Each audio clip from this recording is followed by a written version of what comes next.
The moment the sea spoke back, I still hear the echo of my father's voice, sharp as a dive bell alarm, reverberating through the chilled hallway of our family's Marine Biology Institute. "You're a disgrace, Maya. You've thrown away a respectable career for fairy tale treasure hunting. Pack your things. You're no longer welcome here." The words burst in a wave, smothering the breath I'd fought to keep underwater for months. In that instant, the ocean that had always been my sanctuary turned into a cold, unforgiving trench, and the people I loved became the very currents that pulled me under. Number the painful departure and relentless pursuit. I walked out of the lab with the weight of a century's expectations on my shoulders, clutching only a battered notebook filled with sketches of coral-covered amphorae and a single, stubborn dream: to become an underwater archaeologist. The family dinner that night turned into a courtroom. My mother's eyes fluttered, not with tears but with thinly veiled contempt. "You're chasing myths, Maya.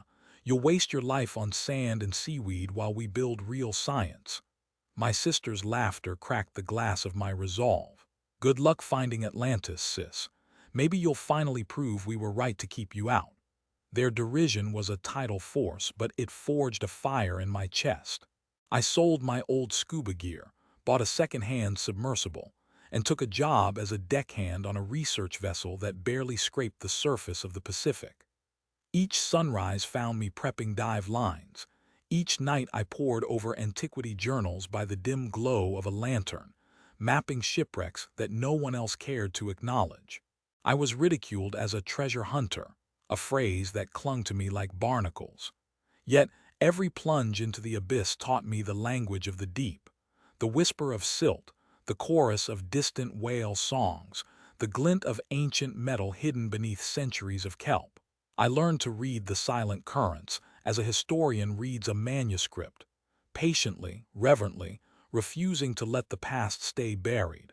The arduous ascension and profound triumph. My breakthrough came 3 years after I left home, at a wreck site off the coast of Palau. The submersible's lights fell upon a dome of stone, perfectly preserved, encrusted with coral but unmistakably human-crafted. Inside, mosaics depicted constellations that matched no known civilization.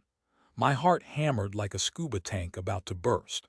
I realized we had found a lost city, an underwater settlement predating any recorded seafaring empire. Word spread like a tidal wave. Skeptics scoffed, but the scientific community could no longer ignore the carbon dating results. Within months, the site, later named Orlia, became a pilgrimage for scholars worldwide. Funding poured in, and I was at the helm of an international consortium, directing divers, marine biologists, and engineers to protect and study the submerged ruins. Our work did more than rewrite textbooks. It transformed ecosystems. By restoring ancient aqueducts and irrigation channels discovered beneath the city's foundations, we revived coral reefs that had long been bleached. Fish populations rebounded, and the surrounding waters, once a dead zone, blossomed into a thriving marine sanctuary. The very seas my family had once tried to control through profit now sang of renewal because of my persistence. The greatest lesson came not from the artifacts themselves, but from the patience required to listen to the ocean's quiet testimony. I learned that every setback, failed dives, equipment loss, bureaucratic red tape, was merely a ripple, and that steadfast focus could become a tide powerful enough to reshape continents. The cathartic return and poetic justice. 2 decades later, the invitation arrived. Grand opening of the Orlia Museum of Submerged Civilizations, New York City. The press release listed me as the chief curator, the discoverer, the visionary. My heart swelled, but a deeper current pulled me home, to the same sterile hallway where my father's verdict had echoed. I stepped into the foyer of our family's old institute, now a sleek gallery displaying my work. The walls were lined with glass cases holding fragments of Orlia's marble, each illuminated like a star. At the center, a massive video wall projected live footage of the underwater city, its gleaming arches reflected in the crystal-clear water.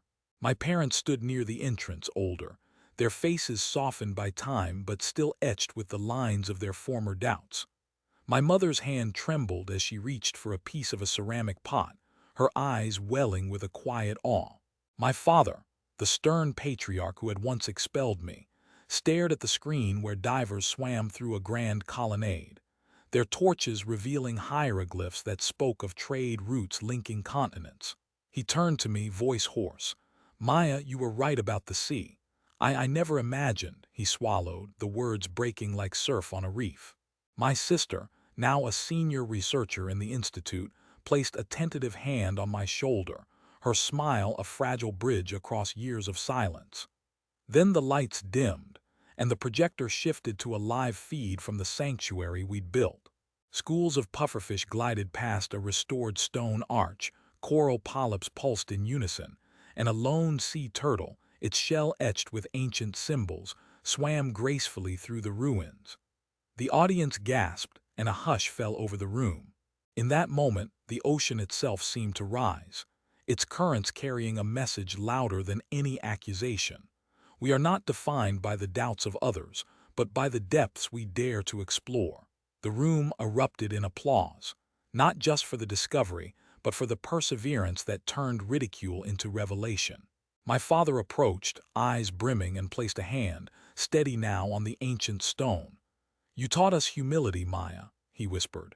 "You showed us that the greatest treasures are not gold, but the truths we uncover together." The scene felt like the tide turning, the sea finally giving back what it had taken. The betrayal that once threatened to drown me had become the very force that propelled me forward. And now, standing amidst the artifacts of a civilization long lost, I could see the full arc of my journey, from expelled child to guardian of humanity's submerged memory. Number reflection returning home, I realized that the ocean never forgets. It remembers every discarded hope, every whispered insult, and every pulse of relentless determination. My family's derision was a storm that forced me to dive deeper, to listen to the silent currents that no one else would hear. In turning the tides, I discovered that the truest form of redemption is not seeking vengeance, but creating a legacy that lifts all waters, both the skeptics who doubted and the future generations who will look to the sea for answers. The sea, once a battlefield of betrayal, is now a classroom where I teach my son how to read the language of stone and salt. I watch his eyes widen as he sees a diver splash through an ancient doorway, and I know that the ledger of karma is not about retribution. It is about balance. The balance we restore in the ocean mirrors the balance we restore in ourselves. Tonight, as I sit on the balcony of the Institute, the moonlight dancing on the ripples below, I hear the faint hum of distant waves. It is a lullaby of perseverance, a reminder that every dream, no matter how ridiculous, carries the power to reshape worlds. And in that gentle, relentless rhythm, I find peace, not because I proved my family wrong, but because I proved to myself that the currents of my heart could carve a path through any storm.